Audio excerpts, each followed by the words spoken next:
రాముడి తర్వాత పుట్టినవాడు భరతుడు. కాబట్టి భరతుడు కూడా యవ్వరాజ్య పట్టాభిషేకం పొందడానికి అర్హుడే. నిజానికి అలా ధర్మం చెల్లదు, రాముడే అర్హుడు. కానీ ఆమె ఏం చెప్పిందంటే, భరతుడు దగ్గర లేడు, రాముడు పట్టాభిషేకం చేసుకుంటాడు.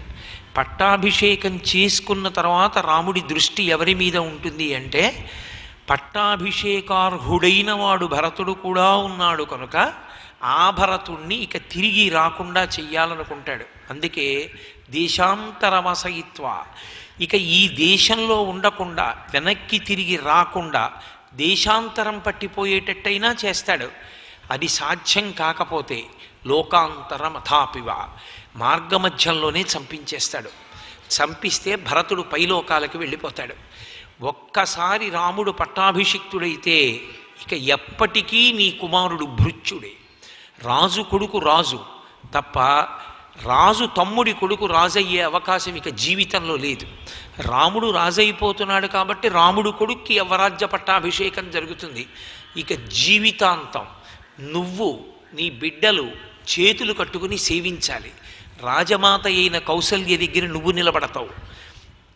అలాగే అన్నగారైనటువంటి రామచంద్రమూర్తి దగ్గర చేతులు కట్టుకుని భరతుడు నించుంటాడు. నువ్వు చేసిన అవివేకమైన పని వల్ల ఇది భరతుడితో ఆగలేదు. రాముడికి కొడుకు పుడతాడు, భరతుడికి కొడుకు పుడతాడు. రాముడి కొడుకు దగ్గర భరతుడి కొడుకు చేతులు కట్టుకుని నించుంటాడు. వాళ్ళ జీవితాలన్నింటినీ కూడా నీ అవివేకంతో శాసించావు.